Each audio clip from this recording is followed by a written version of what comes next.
Unfortunately, while I was doing my research, I just came to the conclusion that now Brazil not only has a convicted felon for political corruption as president, Ignacio Lula da Silva, but now has a totalitarian operator as the Chief Justice of the Supreme Court called Alexandre de Moraes. Wow.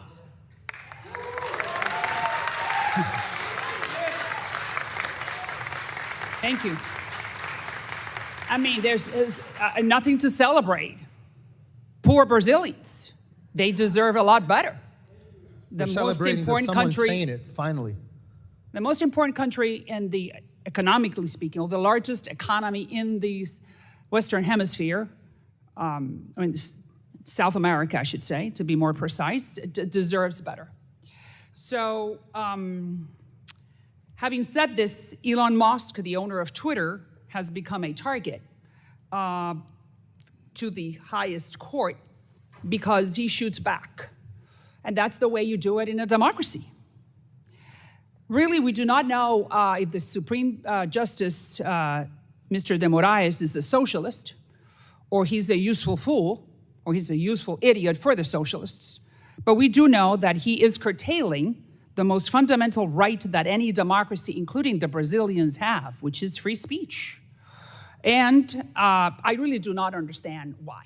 So that's why. Thank you very much, Mr. Schellenberger, for being here with us. And I do want you to explain to us, why do you think that Elon Musk and Twitter is in the crosshairs of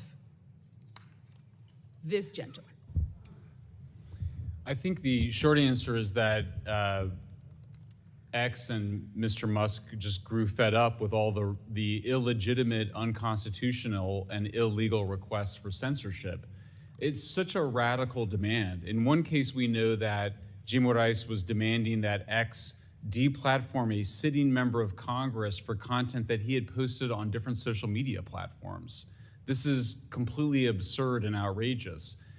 All of the claims, all of the major claims that the Brazilian government has made against Musk and including against me are disinformation themselves, including the idea that somehow this is a money play by Musk. The first thing that he said was, we're probably going to lose all of our financial business there and we may go bankrupt.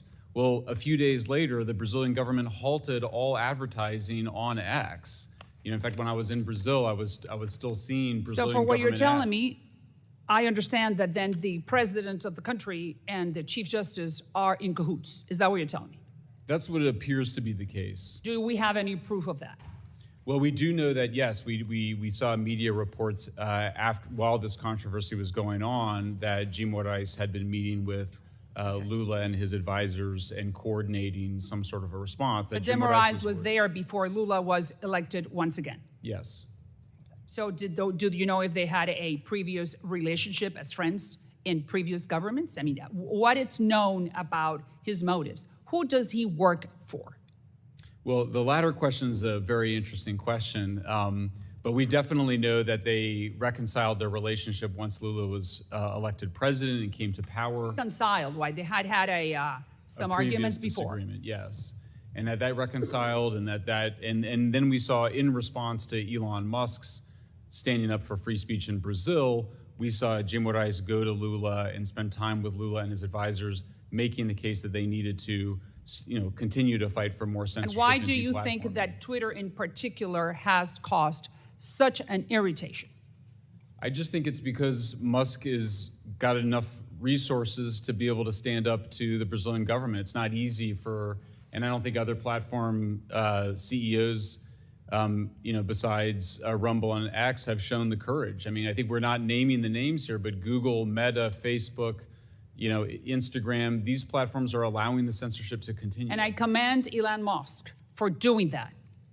Very good. That's exactly what he needs to do, not only in Brazil, but he needs to create the Brazilian model as an example that someone that has... He needs to create an example, not only for Brazil, but for the United States and for the rest of the hemisphere, that you do not mess with free speech. Across the board.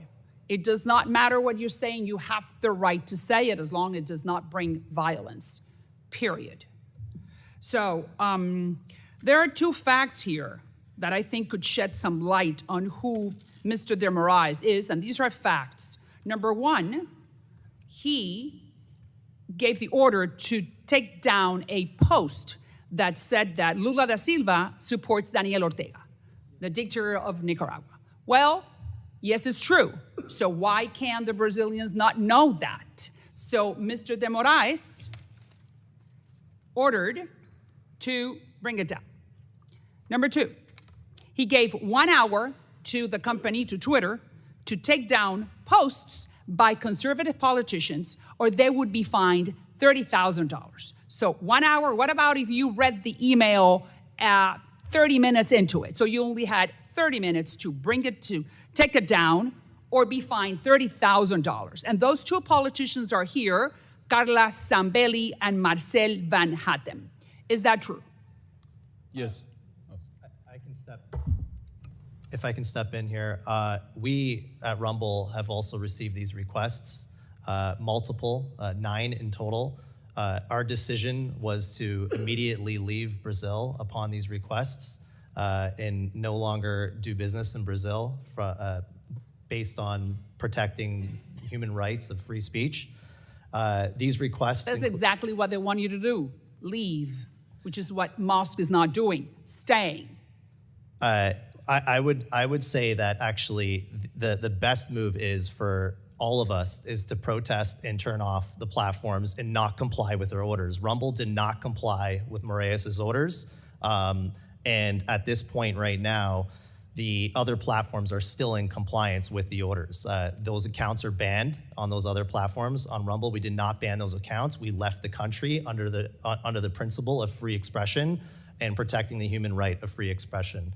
So I believe the best course of action is to all in protest shut off in Brazil and let the entire nation know that this is unacceptable so that everyone in that country can then protest in their government to push back against this type of behavior. But does the average Brazilian have any type of recourse to fight this back? I would say they don't, because they're working. And they're busy, and they're trying to make a living. So so my next question is, what can we do from this platform, to all of you, what can we do from this platform to protect the average Brazilian to read on Twitter, on any social media platform, whatever they want to, which is their right? What can we do as members of Congress? Either one. Well, at the end of my remarks, I offer 4 suggestions. The first one is keep doing what you guys are doing here and then on Committee on the Judiciary, which is shed light to the issues in Brazil. I can say here what people can't in Brazil, and that's why they target me so hardly. The second thing, and you're all welcome, I mean it, to visit Brazil. The mere fact that you go to Brazil and you talk in our house, and I speak on behalf of the Brazilian members of Congress, that we will hold hearings with you if you come to our country, and that itself will shed light. Light is important. I quoted the Bible verse, John 8:32, that you shall know the truth, and truth shall set you free. Right.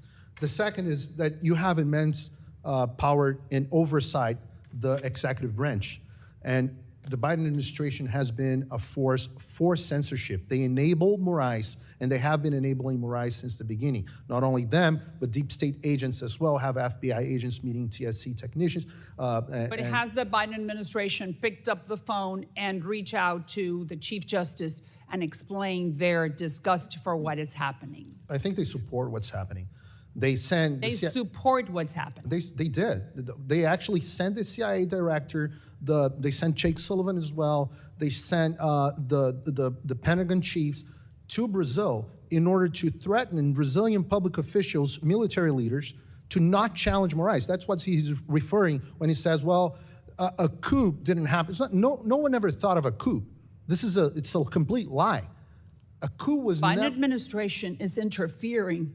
They openly interfered. There's a piece of the Financial Times, 2023 piece of the Financial Times, called the discreet campaign of the United States to defend Brazil's election. Defend Brazil's election meant that we couldn't challenge the serious concerns that we have about our electoral system. I mean, 82% of Brazilians, of the President Bolsonaro's voters, don't believe in the system. What, they should all be silenced?